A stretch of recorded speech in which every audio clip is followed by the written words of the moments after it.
Welcome to the Frictionless Innkeeper podcast.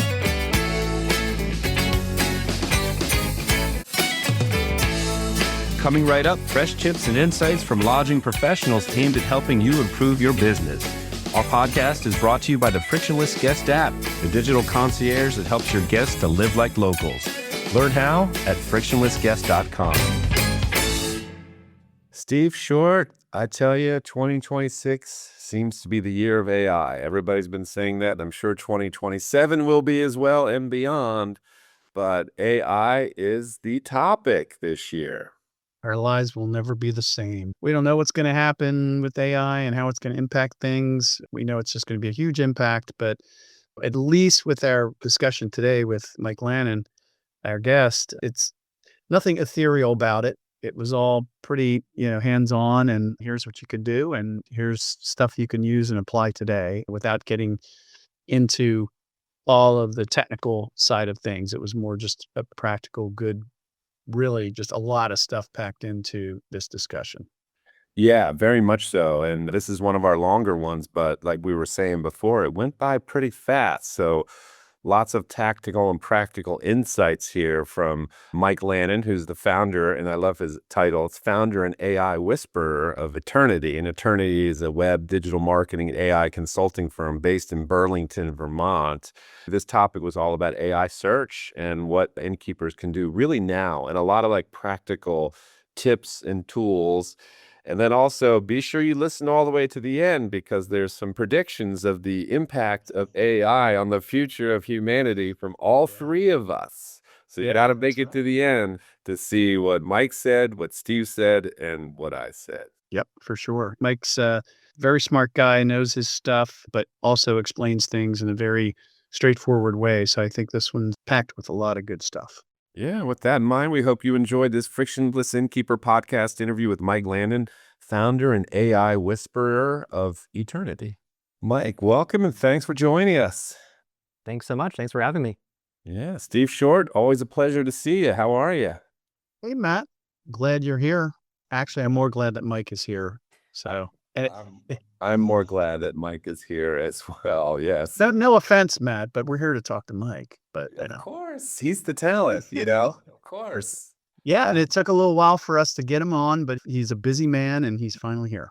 Yeah, this is awesome and a very timely topic, AI search. But before we dive into that, Mike, tell us a little bit about yourself and tell us about Eternity. Yeah, so I founded Eternity about 25 years ago now, primarily as a website design, digital marketing agency.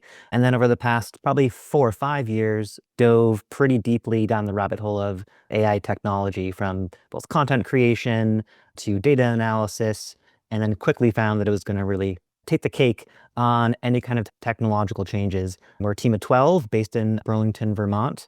And we like to deeply educate and inform our clients on AI technology and really help them take the most advantage of it. Yeah, that's awesome. Burlington, Vermont. Matt's an old Vermonter. I know. I didn't get a chance to. You jumped on when I was telling Mike I lived in Manchester, Vermont for many years. Southern Very Vermont. nice. Right on. Yeah, beautiful up there for sure. Great state. Yeah, winters are a little rough sometimes, but They're a lot rough, especially for someone like me that's lived here for about 25 years now and have yet to ski, snowboard, or do any kind of snow activity other than shovels. That's amazing. I'm blown away by the fact that Eternity has been around for 25 years. First off, you look like you just got out of college like maybe 10 years ago. So the Vermont life is not too harsh because you don't look that old, man, for sure. That was my dorm room at Champlain College, probably about halfway through my freshman year. I was like, I don't want to flip burgers for a living after getting this piece of paper. So I just dove right into starting my own business then. Nice. And so is AI your main focus these days? It sounds like it is. Yeah, for me personally in the business and a couple other teammates, our goal is like kind of 90% focus on AI. The rest of the team focuses on website dev, design, digital marketing, but like my kind of sole focus is AI. And we integrate that into all of our other workflows and websites as well. Yeah. And you've got I assume you have vertical focuses because we met a couple years ago at Nira. So I assume that hospitality or lodging or whatever is one of your verticals. Is that right? Indeed, yeah, travel and tourism, hospitality, and nonprofit associations, oftentimes in the travel tourism space, but also outside of the travel side. And I can't really point my finger on exactly how that happened, other than I think I spoke at a few conferences and then it just kind of spiraled into, can you build our website for us? Can you help us with AI? Can you build us a logo? And it doesn't suck to travel to all these cool destinations and work with those different properties. So it's a great vertical. So the AI work that you do, is it all for the sites that you build, or is it you're coming in and helping out with existing clients' websites that maybe you didn't build or they're on platforms or whatever? Yeah, so on websites that we build in-house, we integrate AI into the back end of them. So for the areas where a client will go to write content in the site or have to put like an alt tag description for a photo, it'll automatically look at that photo and write an optimized alt tag for ADA. It can write SEO titles, meta titles, and we just have that connect into a custom OpenAI ChatGPT interface. And then we had that connect to a branding document that we've created. So every website out the gate that we build basically has ChatGPT integrated into it for unlimited use. So if a client is just struggling to come up with new content or they want to expand their content, they don't have to leave the system. They can just click a button and optimize their site.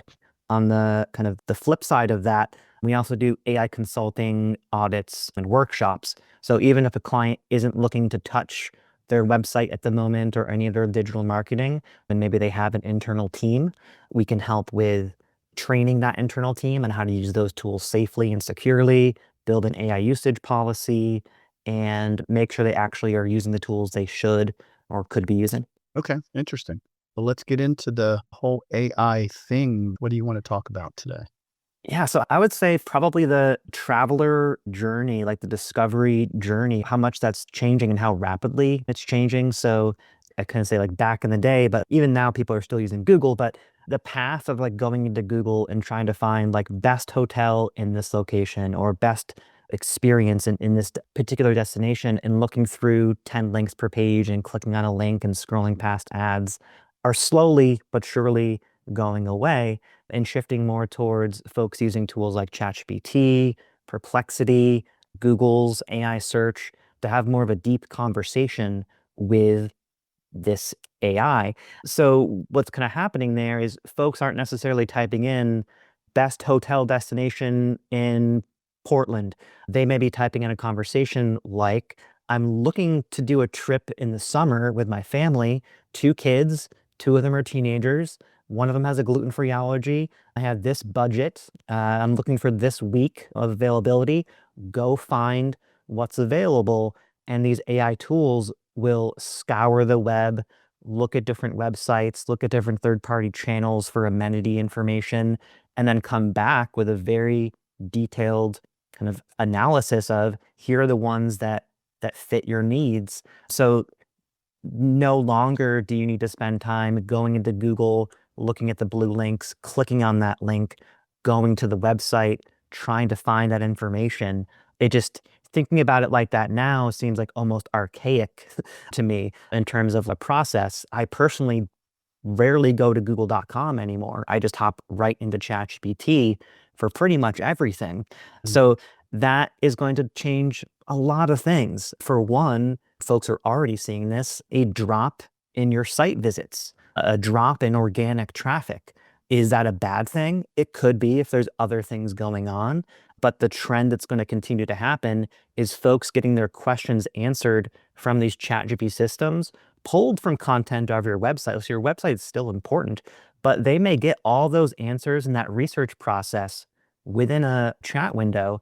And then maybe like a week later, they hop into Google, go to that destination that they've already picked, and make their reservation at that time. So just something to kind of keep in mind, whether you're a property owner, destination, or a digital marketer, and folks are starting to freak out that organic traffic is going down, it doesn't mean that folks aren't converting and still making purchases, just in a very different way. Yeah, and so talk a little bit about SEO versus GEO, search engine optimization, versus what generative engine optimization, right? So that's the difference between the Googling side of things with SEO versus GEO is now is the whole AI engine side of things, right? And so it shifted heavily quickly to the GEO side of things is what you're saying. Yet SEO is still important, and it all still kind of comes down to content on your website, but now you've got to gear it towards both things. Is that right? Exactly. So I think something that I would be remiss to not say is that many of the things that you do for SEO overlap with GEO. So like I said, having great content that's on your site that is helpful and usable and not content for the sake of content, not like adding fluff for the sake of trying to show up inside engines, but being more conversational. So what that may be, what that may mean is you could have a section on your site that talks about the amenities that are available, but adding in a frequently asked questions list to the bottom of that content, like what's the cancellation policy? Can I bring my pet? As simple as this may sound of like adding in FAQs, it makes a huge difference in how these AI engines pull that content out and actually make that property or that business show up inside AI search, because it's more of an answer engine than a results engine. So like Google is more of like a results engine. Type in a search term, you get results, you have to figure out which one to click. Generative engines are an answer engine. So you type in your one sentence or your manifesto of content. You can give it a full brief of what you want to do for your trip or your plan, and then it goes through and does all the heavy lifting for you. That content is still important on the website, but your content on your website is not as trusted as a source of truth or validity as much as other third-party channels like TripAdvisor, Travelocity, Yelp. Those are very trusted systems, and they all have the ability to pop in frequently asked questions there, all of your amenities, making sure that every single possible thing from like food allergy accommodations to accessibility accommodations, all those things are like filled out perfectly across those channels because AI looks at those more heavily. And if those have not been dusted off in a while and it has inaccurate or outdated information, that's going to show up as truth to the AI engine and be presented to your user. So it is, again, all those things were important-ish for SEO too. So I have sort of a struggle of like, is this really much anything different, or is it just SEO with a new letter, thrown inside there for digital agencies to say you got to pay us? Mostly it's do all the things for SEO that you should have been doing. And then there's a list of other things that are really kind of more specific to GEO. Okay. How much, just out of curiosity, like in terms of presentation of the UI for the website, I don't know. I always had this weird feeling about SEO where it's like you want to say what you want to say, but then you have to gear it towards SEO. So it's almost like you're being muzzled somewhat. Um, Yeah. how much of that, like, how does the keywords and all that stuff, how does that work on the GEO side of things? Like, so like you say, like you put FAQs down at the bottom. Do you also have to be concerned with how you phrase things? It sounds like keywords are less important, although keywords would always be embedded in, web page verbiage as well as blog posts and those kinds of things. How is it different with GEO versus SEO with that stuff? Yeah, great question. So I believe, and from everything that I've been reading and digesting, that keywords are less and less important. And Google themselves, even before these AI tools, had started to put a focus on that of making the content very helpful, very useful to the user, and not just blogs for the sake of blogs or adding in like bulleted lists of all the towns that you serve just so you show up type of a thing. They've been moving towards that over the past couple of years. With AI, I think it's just more important for the content to be conversational in the way that it's written on your site, as much as your brand kind of voice guide allows. Because everything that's happening inside these AI engines is a conversation. So if it's written really kind of talking to the user in a very friendly, approachable, answering all the questions kind of first and foremost, it's just going to rank a lot more. I would say that the evolution from kind of keywords to more like content clusters and intent. So like focusing the content around an intent for the user, which again is kind of where SEO was headed anyways. And GEO for AI has sort of just put a fast track onto that. Even in our like kind of SEO optimization flows that we're doing now, even though I think just because clients sort of just have this in their mind still, like, I want to rank for this particular like word on page 1, item number 2, that still has like a valid point, but it's going to slowly go away. I feel pretty strongly at some point there's not going to be links on google.com anymore. There's an option to go like into AI mode inside google.com directly. I may eat my words in a year when somebody else is watching this and it's not there yet, but I feel pretty strongly that that's going to go away and it'll just be a giant text box. You land at google.com, you have a conversation with AI, and it gives you the answers there. No more like ranking for page 2 or item number 2 on page 1 type of a game. The other thing, just kind of real quickly on that, is SEO results, like kind of traditional Google rankings. Not that you stayed there forever, but for the most part, if you worked real hard and got your site optimized to be on page 1, kind of item number 3, you were there for a while and you were there for a majority of folks, maybe adjusted a couple of ranking positions depending on where that person is searching. With AI, you could do the exact same search, same person, same computer, and you will get completely different results. In Google, you could do that same search, and for the most part, you get those same like 10 links that are there. So it is kind of a battle to show up in that conversation. And there's no real way to like always be the number one thing every single time for every single answer. That's interesting. So how do you, in terms of the website stuff, and I think in a recent conversation we had with somebody about this, I think I was referring to this as what I'd call dynamic versus sort of static content on the site, page content versus blog type content, right? Blog being the dynamic stuff, the stuff that you keep posting, versus your web page is going to remain pretty static.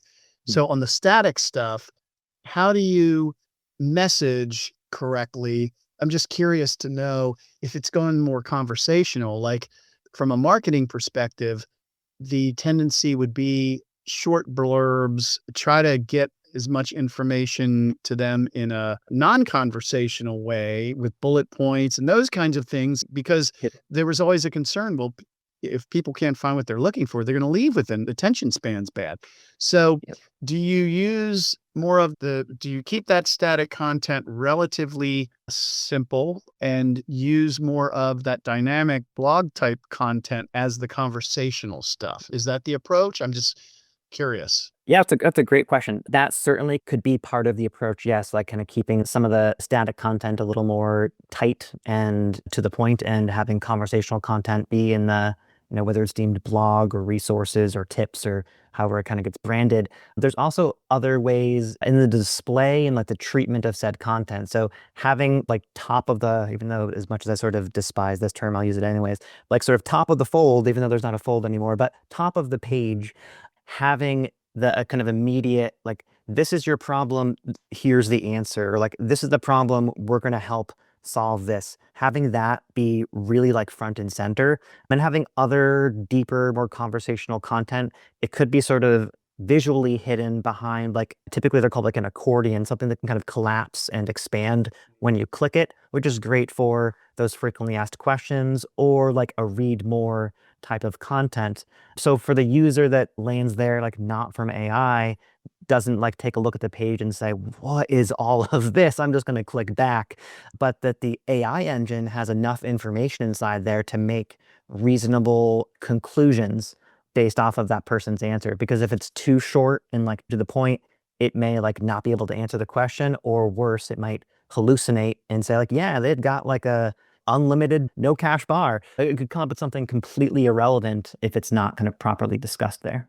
I don't want to get too technical for our listeners who probably aren't technical or maybe don't care about this stuff, but do you, whether it's a web page header type content, which, isn't typically seen, do you purposefully hide content from the visitor, but make it accessible to the engines? Is that something that you do in order to make sure that, for example, the homepage can be found by GEO standards and communicates that stuff, but doesn't get too verbose to the visitor?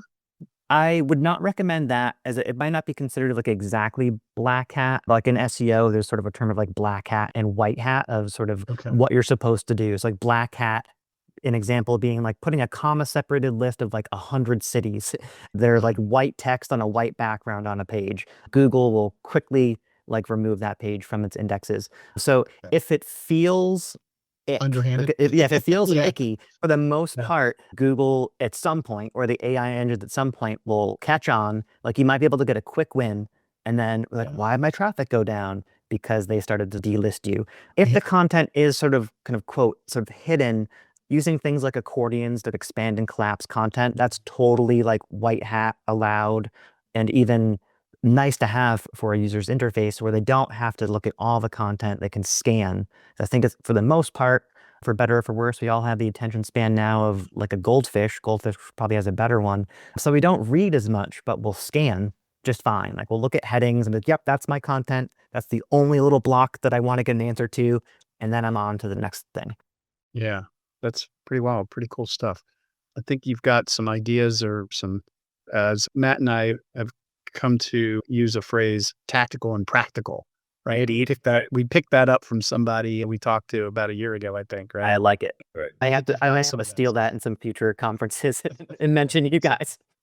Well, I think the reality is like, yeah, for innkeepers and lodging professionals, especially in the independent space, the tactical and practical is hugely important. Is tell me, I don't have enough time. Tell me what I can do now, what I can learn quickly to do and make a difference. So you've got some ideas on that? I do, yeah. So kind of on the FAQ side of things, I feel incredibly strongly just based off of the research and the impacts that we've seen on making these changes on client sites, that implementing FAQ options, items into to not every single page, but a lot of your like core landing pages.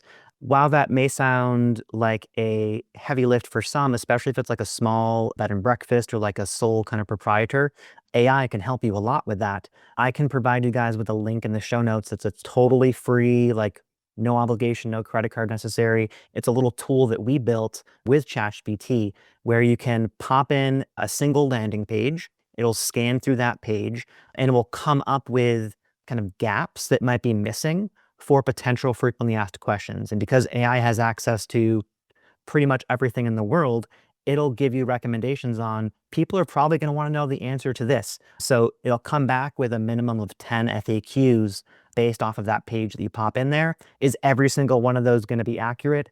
No, because if you don't have that content on the site already, it may make up like this is what a typical person would put here, but it gives you a starting point of what you can then fill in and work with your developer, or if you're DIYing the site, popping in and adding in that content. I think that is in my opinion, quickest thing that you can do, the most tactical, depending on your kind of technological know-how, probably the most straightforward one to do. There's not a heavy lift on the technology side of things. It's mostly content. And I'm optimistic that they will see a large increase in not only GEO, but also traditional SEO as well, because it's providing to both of those answers to commonly asked questions. So if anybody watching takes like just one thing out of this, it would be do that one thing, add FAQs to your core, most trafficked web pages. And you could hop into Google Analytics or whatever system that you're using for tracking stats and try to identify those top 10 most trafficked pages. That's number one. A few others here. These may sound like low-hanging fruit, but they also are pretty quick and tactical, bringing up all of your probably many third-party channels like TripAdvisor, Booking.com, Yelp, Travelocity. And if those haven't been dusted off in a while, they could have some pretty inaccurate information on there. They could have reviews on there that have maybe potentially inaccurate information if somebody left it for like a wrong property or like a different franchise. So clearing up reviews on there, but also adding in all of your special amenities, Many of those systems allow you to update photos and even add in FAQs and other related things, because AI engines look at that content even more so than your website itself for answers to some of those questions. So that's another fairly like low-hanging fruit. You don't have to pay anybody to do really any of those as a property owner or business owner. Next up, this one would involve some payment of some kind to someone like a content writer or a press release writer, but getting people to talk about you more on trusted sites. So if there's anything that can be sent to the press that is relevant or appropriate to be a press article, I'm putting a heavy focus on that now, because if you look at the sources that AI pulls from, it trusts sites that have been around for longer, that are known, authoritative, accurate sites. And if you can be listed on there, think of like those sort of top 10 destination places, like those type of listicle kind of like sites that exist in like TripAdvisor, Travelocity, and other places.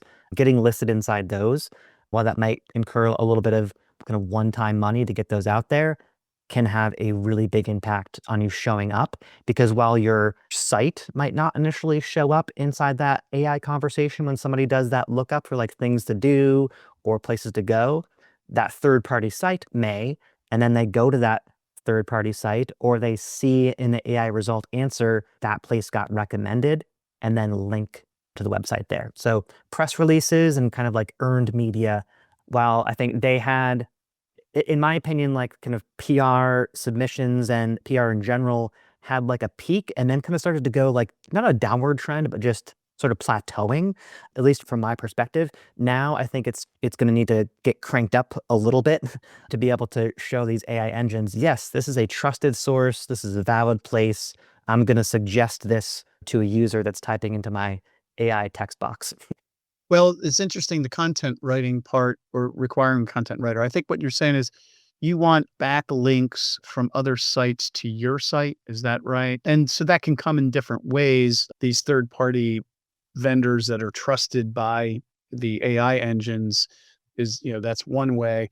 But I would think just the amount, if the more you're mentioned elsewhere and the GEO can identify that and say, okay, like here's a website about Vermont, and I don't know, could be a local paper or something like that, talking about your bed and breakfast, and then referring to you and then linking to your website so they can get you, so the GEO can figure out who you are, that sort of thing. Is that right? Exactly, 100%. And kind of like what's new is old again. Like press has always been important. That was always important for SEO as well, like backlinks to your site. But I think AI has more of a focus now on not just looking necessarily at like, oh, they have like 100 backlinks to their site, but like the authoritative nature of those sites, like any kind of news related site, even if it is like a small regional paper, just automatically has a different trust value, both by Google and by AI, that this place is a trusted, vetted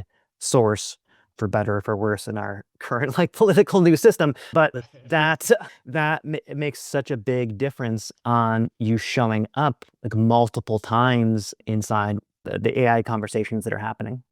Yeah, wow, that's pretty wild. See, Matt, you're not a fossil after all.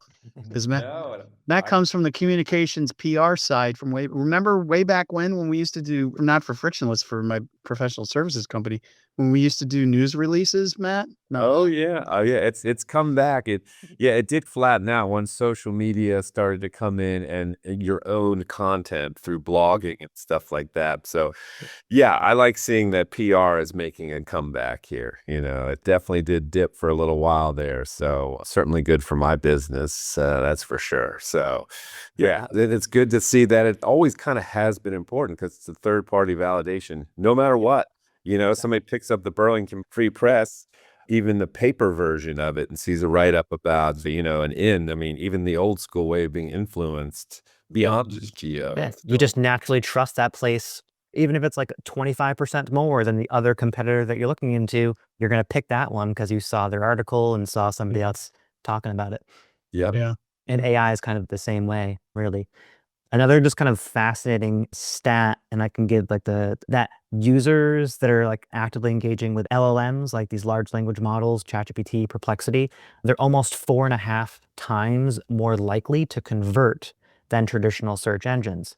And that's not like a small multiplier. And that's because they're able to spend a ton of time, whether it's ChatGPT, Perplexity, etc., asking like 11 billion follow-up questions. Like they can just keep having a conversation of, can I bring kids? Is it loud and noisy and there are other kids there? Or is it more of like a romantic getaway location? Can I bring my dog? Like all these types of questions where at the end of that conversation, they're going to be ready to convert. They don't have to spend time going to like 15 different pages on the website or chatting with whether it's like a human or an AI chatbot and like asking all those questions to that person.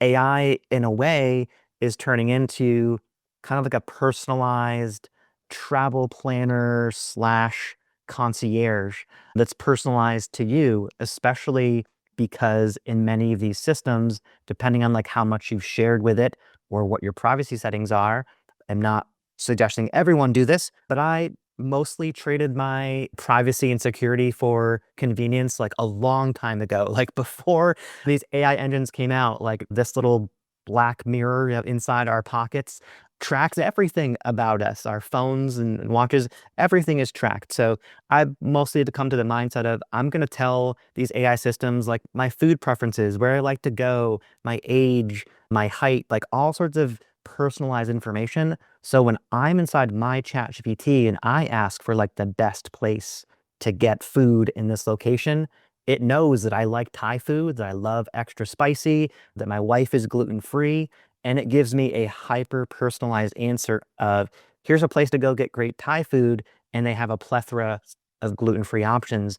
I don't have to type in to my AI all that information because it's stored in its memory. So personalization is, I think that's what most people are going to just naturally expect now as time goes on, of like a hyper personalized response that's just for them and not the generalized just because this is number one. Yeah. So what are the implications to the property owner, to the lodging folks on that? Depending on like how well your content is written and how much of that like kind of detailed info that you put into your site, you're going to show up inside on that particular location, down to like the most kind of niche like things. Because somebody might be typing in like, I'm looking for a bed and breakfast that is small, intimate, that's close proximity to XYZ, that has gluten-free options for breakfast, like very, very detailed ask, and you might only get 2, 3 results that kind of come up in AI for that. But that person's going to know out of the gate, yeah, one of these or all of these might be a good fit for me, but only if that information exists on their site and in some of these other third-party channels. Yeah. Interesting. So in a way, it kind of, the underdog or smaller properties have just as good of a chance of showing up inside these engines because AI is not going to show, like, I don't want to name any particular like big box hotels, but like it's not just going to put like a big particular box hotel just because they're big if that particular place doesn't match all that criteria. That being said, if you've watched the Super Bowl, Claude by Anthropic did a quite humorous poke at ChatGPT and OpenAI because ChatGPT, they've already launched this, but not to the public yet, an ads system for paid ads into ChatGPT. Like it or hate it, basically every app eventually turns into an ad-based system. Claude, kind of a major competitor of ChatGPT, says they never plan to put in ads. But the way that the ads will work is you can do your search inside ChatGPT. You'll still get your unkind of doctored AI results, but then directly below that, completely separate, we'll say like related sponsored results. So the big box hotels can pay to play to show up inside there, even if it doesn't match that criteria. Kind of similar to Google. Like you can pay to show up as item number Right. 2. And if I did a search for something, it might be completely unrelated to what I was looking for. So that's coming down the line now and will also kind of mean needing to get into that ecosystem if you want to show up even more in those results. Yeah, it's interesting. It's not really, I guess, the topic here, but I was kind of curious or thinking, I wonder what the revenue model is here for AI and how it's going to be monetized, and thinking how Google, having the search engine market locked up, this is a huge disruptor to them, and thinking, okay, so how are they with Gemini and and they're not the only game in town now. So how is that going to impact the whole revenue model and the monetization of all this information? And I'm sure just Claude can joke all they want, but it's just a matter of time before it's monetized somehow. You can't just keep building all this stuff, and it's expensive without starting to show revenues, to investors, right? So Exactly. It's my understanding that OpenAI is, they're not swimming in money. Like they're not making profits. They're just banking and investing on this isn't going to just be a bubble burst or like a fad of like, oh, remember Friendster before Facebook and when it came out? Like, it's not going to be like, at least in my opinion, it's not going to be like that. Like, this is as disruptive as like when the internet came out. Like, you can ignore it all you wish and be like, I'm not going to get an email address. But as crass as it sounds, like you will get steamrolled if you're not in it. And these big players know that, yeah, they're going to need to monetize it in some fashion, more so than just like the monthly subscriptions. right. Yeah, they're trying to get their hold in terms of the market with this, knowing there's this huge payoff and potential down the road. So it'll be interesting to see how that plays out and how it impacts the little guys, like our listeners. And like you say, right now, it's kind of like the underdogs have a little bit, or at least an equal footing with the big box brands or whatever. Indeed. See And like now is the time to jump like before, because I don't think ads are going to get fully released to the public for just any old property or business to use them for another probably 3 or 4 months, if not more. So now is the time to do it. It's kind of like before, if you like followed some of these things, I remember a day before Meta ads existed and it was just Facebook, and you could post an organic post and you could get reach beyond the 5 people inside your like inner circle. And like, just, I'm sure by sheer coincidence, as soon as ads came out, your organic reach was lower. Weird. So as soon as these like things become turned into ad systems, I think the user experience can get definitely abrupt. And it's also harder to show up in there if all these big players are just putting all their money towards it. So yeah, my soapbox of like, get on this now, get on this like a year ago, but like get on this now if you haven't already. one other question that I had scribbled down before, I almost forgot to ask you.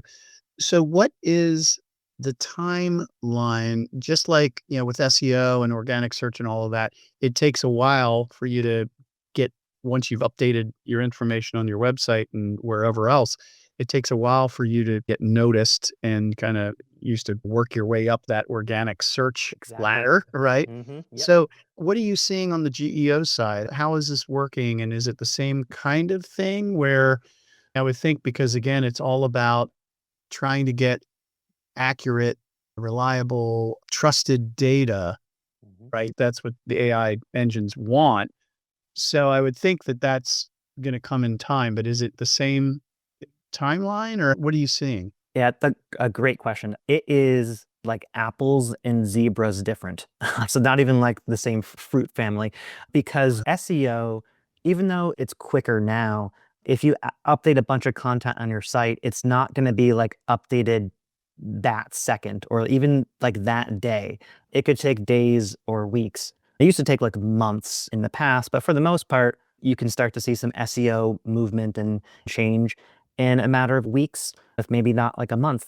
But with GEO, like ChatGPT and other tools like that, because of the nature of how those systems work, they're doing a live lookup of information at times of search inside things like ChatGPT, meaning that it's looking and pulling at a particular website's content at that point in time, versus Google has this, I won't pretend to understand exactly how their algorithm works. We all take guesses and have things that we kind of do, but for the most part, it takes a lot longer to do that. And Google does like a snapshot at a set point in time.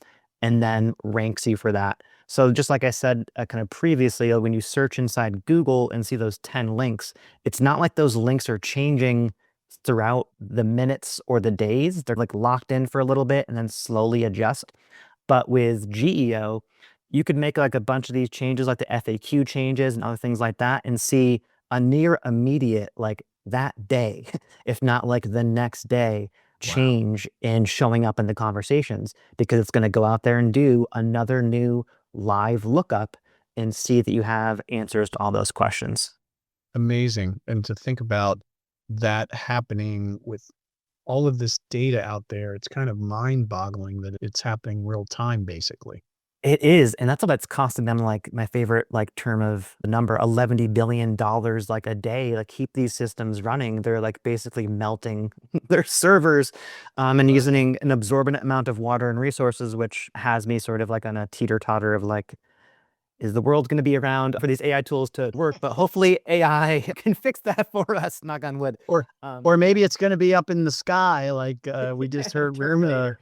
Well, no, because of Elon Musk. That's his model. Is he wants to put the data centers up in the sky because you've got because that's his new because you've got just use the solar power, I guess, basically. Indeed. And cooling. You don't have the cooling problem. Yeah, right? because it's, like, So quite cold up in space. yeah, I mean, that came out of left field for me, but when I heard that, I'm like, wow, that's brilliant. It does kind of make sense. Yeah, as long as you can control the things once they're up there. Like Exactly, yeah. otherwise you got a big time investment that's, I guess, floating away somewhere. So All the space trash up there. pretty wild. Okay, well, great. Anything else you want to throw out there? I think that you want to talk a little bit about another practical tool that I think you've got, right? Yeah, so I would say another sort of suggestion to folks, because these AI engines are so different, it's not like you can just sort of pop in, I want to rank for this set of 2 words, and I want to show up on page 1. Here's a tool to track where you rank for that at this particular time, kind of a thing. It's very different for AI because, like I said, that ranking is more of like a share of voice, like showing up in the conversation, and it's different every single time, every different result. So there's a tool that we use. It's a third-party tool that's called Peak, P-E-E-C AI, Peak AI. And it allows you to put in your website, and it initially does like an analysis of your website to kind of figure out like who you are, who your target audience is. It even comes up with like a suggestion of these are probably the themes and conversations that you likely want to track. You can review that. You can add in more kind of phrases and conversational topics that you want to try and see if you're showing up in the conversation. And then daily, it runs prompts. So it basically does the equivalent of like a human going into one of these tools, typing in that sort of long-winded question and seeing if your brand is mentioned, as well as your competitors. And then it shows you a share of voice, because that's really what you want to really try to aim for now, rather than like being page 1, item number 1, you want to get like 40% of voice or X percentage of share of voice. And that tool Peak, we're not paid by them to mention it. We just really love that tool. It makes it very straightforward for both a novice, but as well as like an advanced digital marketer to start using it and just sort of tracking where they are. And just a level above that, it even gives you recommendations on change this content or add these topics to your pages to try and show up against a competitor. So it's really, really cool tool. Highly recommend it. And then inside Google Analytics directly in the back end, it's not exactly like just a point and click thing, but there's a custom report that you can set up where it will show specifically inbound site traffic to your site from these different search engines or AI engines, because they don't count as organic traffic. They count as like a referral source. So you can pop in this list of referring URLs, ChatGPT, Perplexity, etc. Because all these systems, when you click on a link in ChatGPT, it tags it with a little variable that says it's from ChatGPT, and you can start tracking that inside your Google Analytics. That is not going to track if you show up inside a conversation, but it will track if somebody saw that conversation and clicked on that link and went to your site, and at least allows you to show, hey, we got 10% drop in our organic Google.com traffic, but we got like a 25%, bump in traffic from all these AI referring sources. Okay. Interesting. Neat. Wow. A lot of stuff, a lot of applicable stuff. Matt, you want to kind of ask your normal last question? I will. Mike, it's been great spending time with you and appreciate all these insights. And I'm going to check out Peak AI just in general for some of my clients as well. So I always learn from these podcasts, and this is really awesome. And before we sign off here today, anything else to add? Any parting shots? This is a fun question, and it would be for all of us to answer. What percentage that AI will end humanity in our lifetimes? I love just to add a little fun to the end, a little dark and moody, and I'll go first. So, and also just to kind of reframe it. So the chances of AI ending humanity, kind of like we're cooked in our lifetime, what percentage? I feel like about an 80% likelihood that will happen in my lifetime. Wow. That's not very optimistic, Mike. I don't know. Maybe we shouldn't even release the podcast because we're all doomed. Like, what? Who cares? Right. Let's not pay taxes anymore. Right. Yeah, like I mentioned this mostly to kind of be disruptive in a way that like we need to have some like alignment on these systems. It's like training a human. Like when I've got 2 daughters, like in a way we're like training their algorithm and informing them on like what's wrong and what's right. And we have laws that exist in our system. Right. It is the Wild West right now for AI. So Yeah. without that, I feel like we're cooked. Yeah. Matt, what do you think? Are you That's interesting, Mike. you're over there in lovely Europe and Spain, so you probably got a much more bright outlook on things. Yeah, I'm going to hide out here at the beaches of Spain as the end comes. Mike, it's funny when ChatGPT first hit, I guess that was around November 2023, I just freaked out because I envisioned all of the bad stuff that's going to happen and the end of the world. And here we are 3 years later, and we're still standing. It's still, I don't know, it's still not quite there. AI is an imperfect beast. It hallucinates still, it makes mistakes. So I try to be optimistic on this, but I don't know, you study it way closer than I do, so maybe I'll say 50%, not 80%. Right on a coin flip. Yeah, yeah. I hope it's less than that. Maybe I'm, now, of course, I'm the oldest out of the 3 of us, so I guess I have less to lose. So maybe I shouldn't care so much, but no, I do because I care about my kids and all of that. But I don't know. I tend to be a more optimistic guy in general. I definitely am concerned. There's a lot to be concerned about with a lot of different things. There's some wild stuff out there. And I watch a guy named Tom Bilyeu, who I think is a brilliant analysis kind of a guy for different things. And AI's, part of one of the things he covers. He covers kind of current event type stuff. And I guess I would say that, yeah, he's there. I'm more optimistic about some of the incredible stuff we can do, but I definitely see the potential dark road that we could be on. And I guess maybe I'm hopeful that we will figure out what those guardrails should be, and hopefully come to some agreement upon that. Just like, I don't know, hopefully we can do it, but it's just like the Constitution and freedom of speech and those kinds of things. It's like, can we come up with some basic tenets of, Right. What the machines can do and force us to do and not force whatever. I don't know. Exactly. Lead us, So I'll go less than 50%. Do I have to come up with a number? No, that's okay. Okay. You're just the more optimist. I'm like the doom and gloom. Matt is like 50-50. We could probably do it, but it could also just completely fail.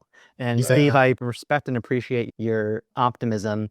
And I will also just add like one kind of final thing. I don't necessarily think that AI itself will be like the end of humanity, but humans because of, well, mostly capitalism in a way, because most of these things wouldn't be an issue if we didn't live in a capitalist society, but we're not going to be changing that anytime soon. I think unless we move towards some sort of a universal basic income, that's where I think the doom and gloom starts happening, when every job gets replaced, when these systems can do everything better. And like, what do we do? What do we all do? Like, do we just all make a podcast and that's all we do and just sort of talk to each other as humans? Or could we put a focus on doing other things like living instead of having to pay to live in a society? Yeah. Yeah. It's an interesting concept. Cool. Sure is, man. On that positive. Yeah, indeed. That could be a whole other Mike, how can people get a hold of you? Yeah, so We'll put it in the show notes, but go ahead and let people know now. Yeah, so you can check out our firm and kind of what we offer at eternitymarketing.com, or just shoot me an email, mike@eternitymarketing.com. I love just answering any kind of AI questions that somebody may have, so feel free to shoot them out and we can geek out. Excellent. All right, I'll take us out then. So this concludes this Frictionless Innkeeper podcast interview with Mike Lannen, who's the founder and AI whisperer of Eternity. And Eternity is a web digital marketing and AI consulting firm based in Burlington, Vermont. And Mike was kind enough to share his insights about AI search and how guest search behavior is really changing and what properties need to know to take advantage of this shift. Our podcast is brought to you by the Frictionless Guest App, the digital concierge that helps your guests to live like locals. Learn how at frictionlessguest.com. Once again, that's frictionlessguest.com. And Mike and Steve, thank you both so much for your time today. Thank you very much. Thanks, Mike. Good stuff. Really appreciate it.